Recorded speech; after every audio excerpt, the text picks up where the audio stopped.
Bonjour, on va parler des mouvements harmoniques simples et puis des énergies qui sont mises en jeu, c'est-à-dire énergie cinétique, potentielle, mécanique, et puis on parlera un tout petit peu de la notion d'amortissement à la fin. C'est parti. Alors, un petit rappel sur le pendule. Le pendule, on peut le décrire avec des équations horaires qui sont celles-ci ou celles-ci, donc avec des cosinus ou des sinus, ça dépend des conditions initiales.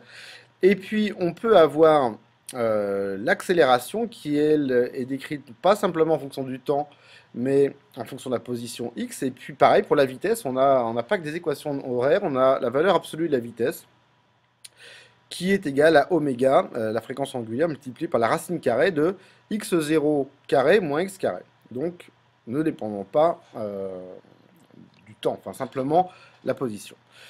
En mécanique, on a aussi des expressions d'énergie, on va les rappeler. Donc on a l'énergie cinétique, un demi de mv au carré, l'énergie potentielle, mgh. Et puis l'énergie mécanique, c'était la somme de l'énergie cinétique et potentielle.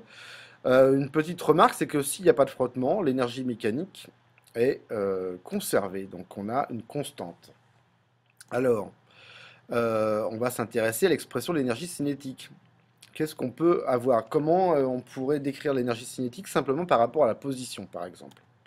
Donc, l'énergie cinétique, c'est un demi de mv au carré. Et ben, je vais tout simplement utiliser cette expression de v.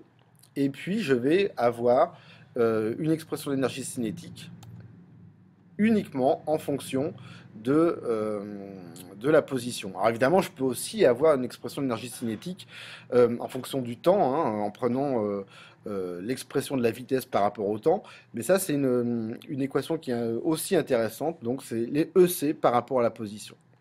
Alors sur le schéma, on s'aperçoit qu'on a des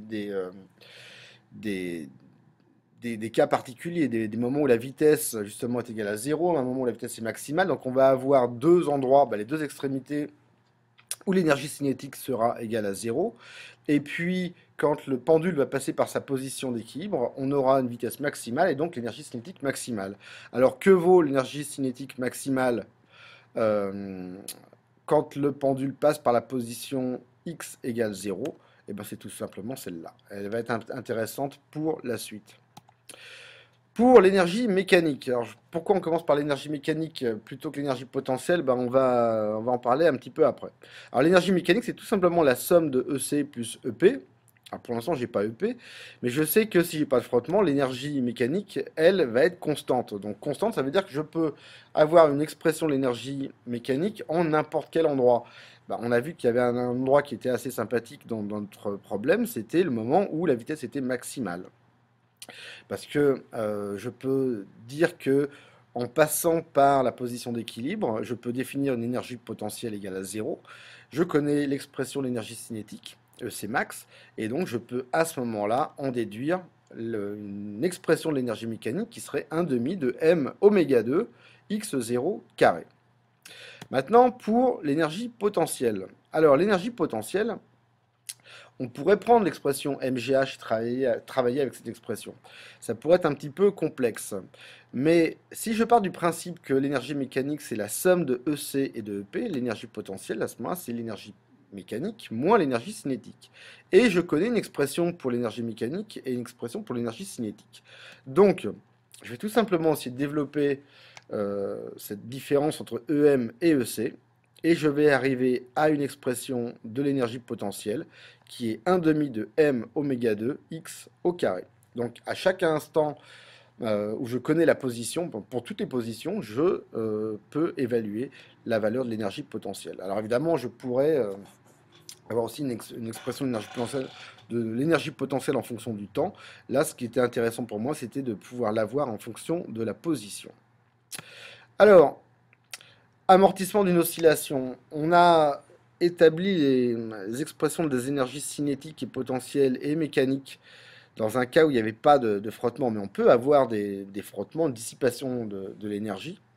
Et à ce moment-là, on va avoir donc notre pendule, par exemple, qui va reprendre sa position de repos.